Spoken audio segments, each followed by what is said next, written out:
How's it going, everybody? Welcome back to Geek-Stew, and today, guys, welcome back to Horror Stew. That is right. Today is a beautiful day for a Friday Horror Stew video. And today, guys, I was trying to find something to do, and I decided on a little bit of a different idea. So today, guys, we're going to find a movie from a year, okay? And we're going to determine the year by a random selection. So I have a spinner app here, and I will put it up on screen as I work through it. And what we'll do is we will spin for the decade and then spin for the specific year. So I'm limiting this to the 70s, 80s, 90s, 1000s, and 2000s simply because I don't really know much about anything in the 60s and 50s. I know a handful of movies maybe. But that being said, we're going to do this today. It's going to be fun. Super excited. So let's get started. Let's find a random movie from a random year and let's talk about it.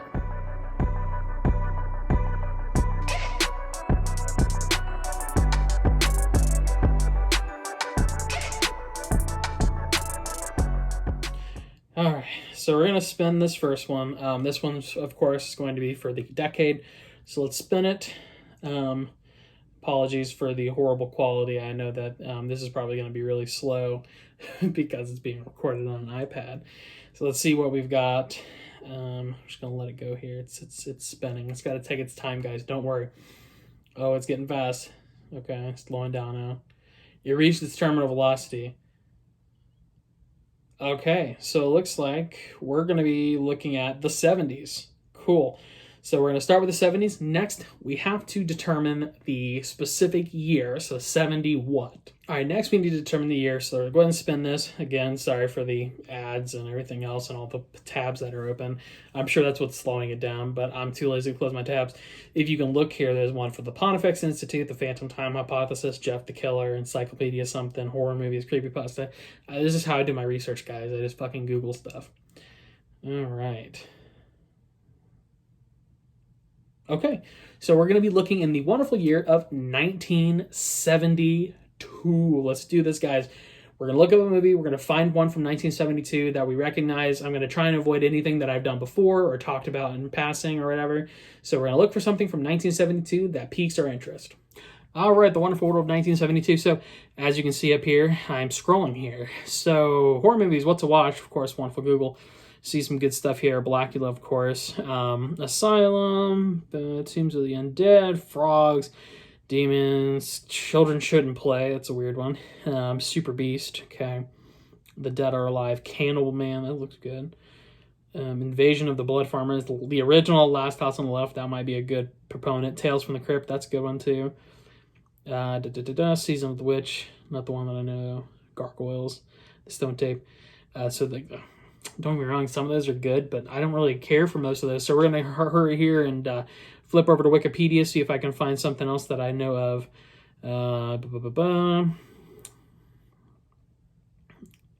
Man, this was a bad year, apparently.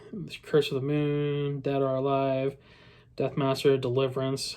I don't think I've ever seen Deliverance, funny enough. Fear in the Night, The Fiend, The Flesh and Blood, Frenzy of Frogs, Fear of the Wolfman, Garden of the Dead, Gore Girls, Grave of the Vampire, Horror Express, Invasion of the Blood Farmers, Last House on the Left, Love Me Deadly, Necromancy, Night of the Cobra Man, Woman. Some really weird shit, man. The Rats Are Coming, The Werewolves Are Here. That sounds like some really shit right there. Silent Night, Bloody Night. I think I've seen that one, but I'm not 100% sure if I have. Wow, this is just me scrolling through stuff.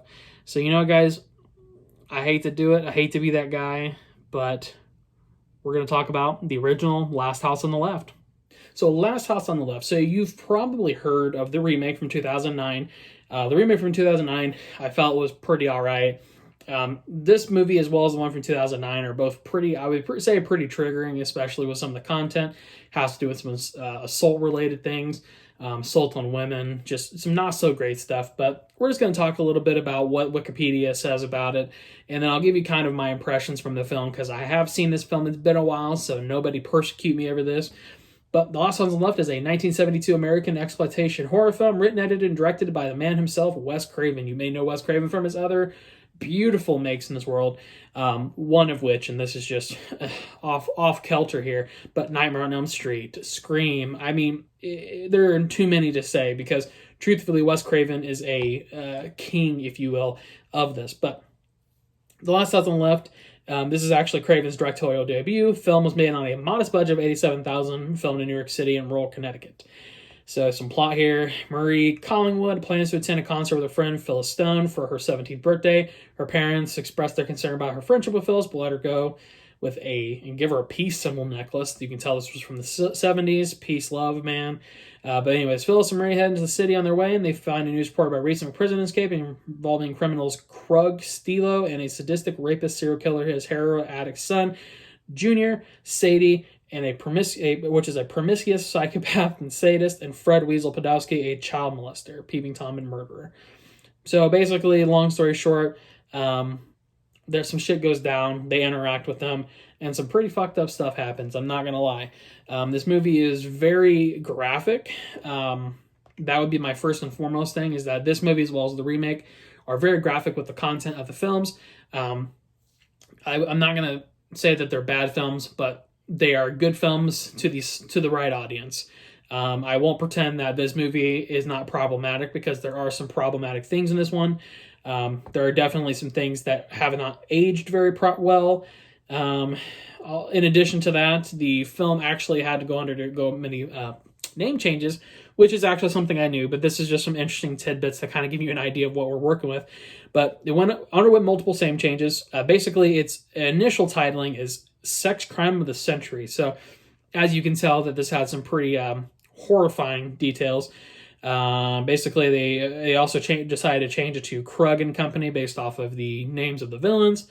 And then it didn't have very much of a draw, so they did The Last House on the Left. Craven didn't like it, but it eventually was good and everything else. Also, of course, it had a lot of graphic content, so it had a lot of protests through the fall of 1972 who called for its removal from local theaters. Yeah, so there were a lot of issues with this film. Here's what I will give for it. This, of course, is a Wes Craven work of art, all right? It is horrifying, it is jarring, and for all intents and purposes, it is incredibly triggering to anybody who's ever experienced assault, especially as females or women. So I will give you that just basic warning now that if you watch this film, you're going to have to prepare yourself for that, or if you do not wish to be, presented with that information or that potential emotions, don't watch it. Not worth it. But what I would say is that Rotten Tomatoes, for instance, holds this at an approval rating of 63%, based on 38 views and an average of about 5.62. And the general consensus is that its visceral brutality is more repulsive than engrossing, but it is nevertheless an introduction for Wes Craven as a distinctive voice in horror. And then on Metacritic, the film has weighted of about 68 out of 100 and has generally favorable reviews. So there's a lot of different stuff. This movie was heavily censored. This is honestly one of those movies that got really censored, especially during the 70s. A lot of people like to think that maybe the 70s were more open than they were today, but that is completely against what everything else says. This film, amongst other things, had some even or must have been needed censorship for some of the things. There are a lot of different scenes and lost scenes or rare scenes based on different versions of the DVD and VHS releases from different cuts. Some scenes is that there are some sexual assault in it as well, but through most of it, there is still some assault in it, which is why it held so much controversy to begin with. But it seems very horrifying to me that they actually cut assault scenes out of it in an effort to match censorship. So what I will do as well is that obviously the original film had its good things, had its bad things, but it did produce I would say, a fairly okay remake that's theatrical. Its theatrical release does contain a assault scene, but there is an edited version that, in my opinion, is very tasteful, does not have the assault in it. It just basically intends to push towards the idea that the person was just attacked. So we'll talk about the remake next, and then final opinion. Last House on the Left 2009 remake, honestly was interesting to me. There are some pretty interesting folks who starred in it. And there are some people that I didn't really expect to be in it. If I'm not mistaken, Norman Reedus is in the movie. He's like one of the actors, folks in there. Anyways, Last House on the Left is, again, an American revenge horror thriller film. It was picked up by Rogue Pictures in 2006, and basically it was the remake being the first film produced by Wes Craven's new production studio, Midnight Pictures. And he obviously wrote and directed the original, and basically he just wanted to kind of go back through and do it again, I guess. But, so plot, Emma and John Collingwood and their daughter, competitive swimmer Mari, head off for a vacation to their lake house. Shortly thereafter, Mara borrows a car and drives to town to spend with her friend Paige. While Paige works the cash register for the local store, she meets a guy named Justin, a teenager passing through. They go back to their hotel, smoke some weed, and then the three of them are hanging around when their family comes back, which is Krug, which is Justin's father, Francis, Justin's uncle, and Sadie, Krug's girlfriend. Krug becomes angry at Justin for bringing unknown people into their home and shows them the local newspaper that has Krug and Sadie's pictures on the front and explains how they broke out of police custody and killed two cops. Long story short, they basically go through some shit. They attack them. They assault them. They go back to, they actually get stuck out in the storm and the rain, and they actually get stuck in the middle of the woods at the parents' lake house, ironically enough. And then eventually the daughter eventually makes her way back to the lake house, and then sort of indicates to the parents that she was assaulted, and even goes as far to indicate that it was the people who are staying in their guest house. So there's kind of a weird, there's a weird transactional scene that kind of involves all of that. So it sort of explains what's going on. But I will let you know that this one also did, of course, bring some criticism and issues because of the fact that there was a assault scene in it. This one has a lower rating than the original. Honestly, I think this one is possibly better if you find the right edit of the film. But, of course, it still has the same problematic issues as the first one did, is that they're basically trivializing the whole concept of being assaulted. So don't necessarily care for that. But critical response is similar in regards to how people kind of viewed it, but they panned it differently because it wasn't Wes Craven's original directorial debut. So obviously there were some issues with it, but at the end of the day, the movie came out. I consider it to be a better film in some ways, but I also consider it to be a lesser film. What I will tell you again is again, trigger warning that this can be very jarring to folks who have experienced these types of things. So I wouldn't recommend watching it if you have any of those types of deals that you've experienced, or if you have any kind of PTSD in regards to that, because this can be triggering, as a lot of horror films are. But I would definitely say that if you're going to watch one of these two, this one is the less brutal of the two. And especially if you watch an edited cut where it doesn't show the really brutal stuff, because don't get me wrong, I'm cool with blood, gore, and violence. But when you start encroaching on the territorial of sexual violence, it gets into a weird, it's not entertaining. It's just not. There's nothing entertaining about that. That's just horrifying and absolutely grotesque, right? I would much rather see somebody get sawed in half in a Saw movie than watch that. So I guess take that for what you will from my sadistic mind. But if you want to watch one of these two, watch the newer one, find an edited version, or maybe somebody you trust who's seen the movie and might be able to kind of skip through that part. That being said, we're going to move into final thoughts. Last House on the Left obviously has a lot to be desired. There are some issues that make the movies problematic. I know I didn't go into too much detail. I gave some general information and kind of how I felt about the films, but that's kind of how I want this to be.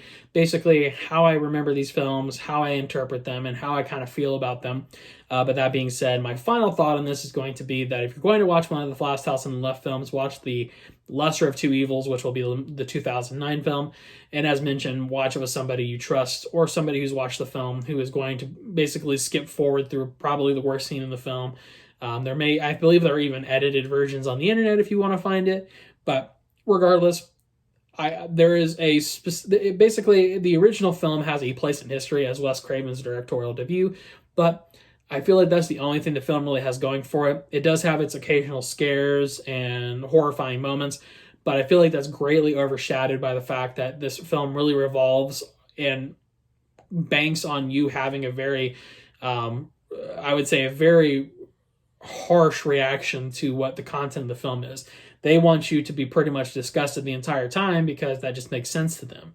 And as mentioned, the original is an exploitation film. Exploitation films are classically supposed to be those types of films where it's going to exploit your most horrific, I guess you could say, emotions and thoughts and fears, basically exploiting current trends, niche genres, or lurid content. I mean, that's really what an exploitation film is about.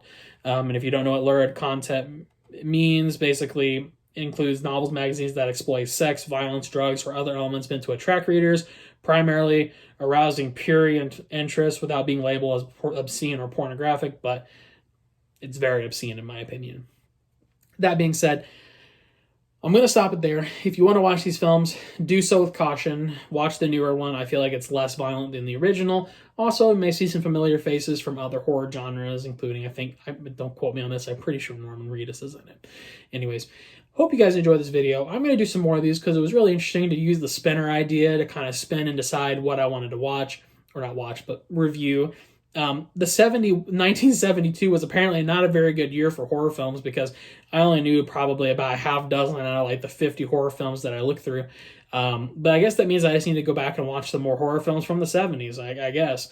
So hope you guys enjoyed it. If you guys did enjoy it, leave us a comment down below and let us know if you liked it. If not, let us know why you didn't like it. Or if you just want to hit us up on Facebook or Twitter, do it, please. Facebook is at Try the Stew, or facebook.com/Try the Stew. Twitter is at geek_stew. Those links and information will be in the description as well as at the end of the video. And I started doing it recently, but if you guys, I heard somebody the other day mention to me, they were curious where I got my music from. I actually have it through a subscription service called Epidemic Sound. So if you guys are curious about that, you can check Epidemic Sound out. I put the title of this music as well as the Epidemic Sound information in the description. But Epidemic Sound is what I use for all my subscription services. It's about $12 a month if I remember correctly. It's pretty cheap, and it basically gives me full access to use any songs or anything else. This isn't sponsored, by the way, but if Epidemic Sound, you want to sponsor me, go for it. But super awesome. Love them. They work well, have everything I ever want and possibly will ever need. But hope you guys enjoyed. And as always, stay safe, stay happy, stay healthy, keep on growing, and we will see you in the next one. See ya.